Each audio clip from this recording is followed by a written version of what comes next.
Hello friends, എല്ലാവർക്കും പുതിയ വീഡിയോയിലേക്ക് സ്വാഗതം. ഇന്ന് വന്നിട്ടുള്ളത് കേരള പോലീസിൽ വരുന്ന അഡ്മിൻ അസിസ്റ്റന്റ് എന്ന വേക്കൻസിയിലേക്കുള്ള കാര്യങ്ങളാണ്. തുടക്ക ശമ്പളം തന്നെ 6,00,000 രൂപ ലഭിക്കാവുന്ന ഒരു ജോലിയാണ്. കേരള PSCയുടെ സ്പെഷ്യൽ റിക്രൂട്ട്മെന്റ് ആണ്. തീർച്ചയായും ഉപകാരപ്പെടും. അതിനായിട്ട് വീഡിയോ അവസാനം വരെ കാണിച്ചു വെക്കുക. നിങ്ങൾ കൂട്ടുകാരെ ഷെയർ ചെയ്യുക. Let's start the video. അപ്പോൾ ഫ്രണ്ട്സ്, കേരള പോലീസ് ഡിപ്പാർട്ട്മെൻറ്റിന് കീഴിൽ SC/ST വിഭാഗക്കാർക്കായിട്ട് സ്പെഷ്യൽ റിക്രൂട്ട്മെന്റ് നടക്കുന്നു. അഡ്മിനിസ്ട്രേറ്റീവ് അസിസ്റ്റന്റ് തസ്തികയിലേക്കാണ് പുതിയ നിയമനം. താല്പര്യമുള്ളവർക്ക് കേരള PSC വെബ്സൈറ്റ് സന്ദർശിച്ച് ഓൺലൈനായിട്ട് അപേക്ഷകൾ സമർപ്പിക്കാം. അവസാന തീയതി ഒക്ടോബർ 3 ആണ്. കേരള പോലീസ് വകുപ്പിൽ അഡ്മിനിസ്ട്രേറ്റീവ് അസിസ്റ്റന്റ് SC/ST വിഭാഗക്കാർക്ക് മാത്രമായുള്ള സ്പെഷ്യൽ റിക്രൂട്ട്മെന്റ് ആണ്. Category number 293/2025.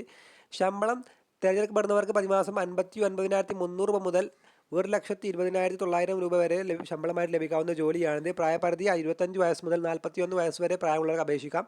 ഉദ്യോഗാർത്ഥികൾ 2/1/1984 1/1/2000 ഇടയിൽ ജനിച്ചവരായിരിക്കണം. നിശ്ചിത പ്രായപരിധിയിലുള്ള യോഗ്യരായ ഉദ്യോഗാർത്ഥികളുടെ അഭാവത്തിൽ ഉയർന്ന പ്രായപരിധി 50 വയസ്സ് വരെ ഇളവ് അനുവദിക്കുന്നതാണ്. എന്നാൽ യാതൊരു കാരണവശാലും 50 വയസ്സ് കവിയാൻ പാടില്ല. അതേപോലെ ഇതിലേക്ക് യോഗ്യത നോക്കാം. ഇതിലേക്ക് യോഗ്യത UGC അംഗീകൃത സർവകലാശാലയിൽ നിന്നോ, കേന്ദ്ര സർക്കാർ സ്ഥാപിത നാഷണൽ ഇൻസ്റ്റിറ്റ്യൂട്ടിൽ നിന്നോ, കേരള സർക്കാർ സ്ഥാപിത ഇൻസ്റ്റിറ്റ്യൂട്ടിൽ നിന്നോ നേടിയ ബിരുദം അല്ലെങ്കിൽ തത്തുല്യമായിട്ടുള്ള യോഗ്യതയാണ് പറയുന്നത്. അതേപോലെ പരിശീലനം. ഈ തസ്തികയിലേക്ക് നിയമിക്കപ്പെടുന്ന ഓരോ വ്യക്തിയും 6 മാസത്തേക്ക് IMGയിൽ ഇൻ സർവീസ് പരിശീലനത്തിനും ബാക്കി 6 മാസം സംസ്ഥാന പോലീസ് മേധാവി തീരുമാനിക്കുന്ന ഒരു സ്ഥാപനത്തിൽ പരിശീലനത്തിനും വിധേയമാകേണ്ടതാണ്. പരിശീലന കാലയളവിൽ ഉദ്യോഗാർത്ഥിക്ക് തസ്തികയോടൊപ്പം ചേർത്തിട്ടുള്ള ഏറ്റവും കുറഞ്ഞ ശമ്പള സ്കെയിലും അലവൻസുകളും നൽകും.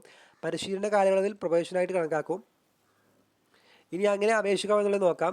നിങ്ങളുടെ ഉദ്യോഗാർത്ഥികൾ അതേ കേരള പബ്ലിക് സർവീസ് കമ്മീഷന് നിങ്ങളുടെ പേജ് വഴി തന്നെയാണ് നിങ്ങൾക്ക് അപേക്ഷിക്കാവുന്നത്. ഈ ഒരു കാറ്റഗറി നമ്മൾ ഉപയോഗിച്ചാൽ നിങ്ങൾക്ക് തീർച്ചയായിട്ടും അപേക്ഷിക്കാൻ കഴിയും. അപ്പോൾ ഈ വീഡിയോ നമുക്ക് ഉപകാരപ്പെട്ട് വരുന്നു. അടുത്ത വീഡിയോ ആയിട്ട് വീണ്ടും കാണാം. Good bye.